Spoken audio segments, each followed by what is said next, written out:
Bakit po papayat din mga nagka-calorie deficit? Bakit po pumapayat din? It's the concept of what goes in must be burned or must go out, right? So kung mas konti yung pumapasok, which is the premise of calorie deficit, talaga magkaka-weight loss. Even low carb, if you look at it, although hindi mo actually ginagawa yung low carb as a calorie deficit maneuver or modality, tignan ninyo yung dati nyong buhay nung hindi pa kayo low carb, how many times a day kayo kumakain? So normally it ranges from what? 3 times a day to 6 times, right? Breakfast, lunch, dinner, morning coffee break sa afternoon, and finally yung midnight snack. So easily 6 meals a day. So imagine yung calorie load ng isang lifestyle na hindi low carb. Kasi nga, ang dalas magutom, right? Yung sugar addiction cycle na yun, yung loop. Now, bigla ka nag-low carb, ilang beses ka na lang kumakain. Karamihan sa inyo, twice a day na lang, no? TMAD. Yung iba pa, OMAD. 1 meal a day. So, compare mo naman yung calorie in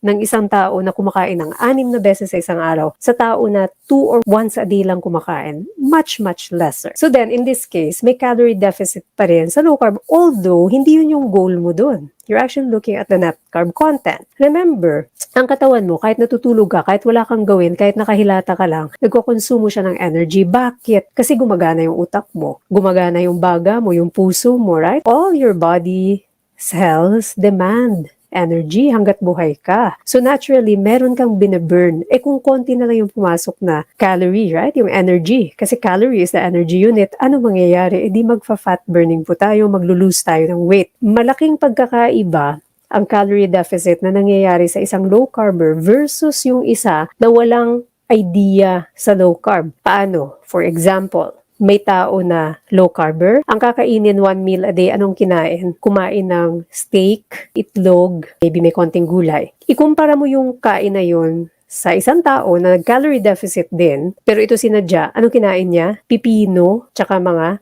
kangkong lang. So walang protina, right? Low carb nga yun, pero wala siyang protein kasi hindi niya naiintindihan yung konsepto ng nutrient density. So, ano mangyayari? Parehas sila maglulose ng weight. Anong pagkakaiba? Yung isa magmamuscle wasting kasi hindi niya naiintindihan yung konsepto ng protein requirement per day. Ikaw na low carber, alam mo yung pundasyon mo. Alam mo na para maganda ang body composition mo, you should not neglect yung dalawang napakahalagang macronutrients. Ano yun? Yun yung protein mo, tsaka fat. Kaya lagi natin sinasabi sa inyo, kain kayo ng karne, ng isda, ng itlog, right? Base doon sa ating food guide. Kung wala pa kayong food guide, paki-download lamang po, libre yan. Kita nyo dyan, no? Protina. Merong meat-based, merong plant-based, may seafoods. Naiintindihan ninyo yung concept ng protina and nutrient density. So now, ano yung pagkakaiba niyan doon sa tao na calorie deficit lamang? Pagkakaiba is yun nga, hindi healthy yung kanilang body composition. Parehas na ngayayat yung dalawa, pero yung isa nag-muscle wasting, masyadong payat, hindi malakas, mababa ang energy, inaantok, nilalamig. Yung isa naman, dahil naiintindihan yung tamang pamamaraan, may energy, hindi nag-muscle wasting, right? So yun yung difference. In essence, they are both calorie deficit kasi mas mababang energy na pumapasok compared to someone who's eating 6 times a day.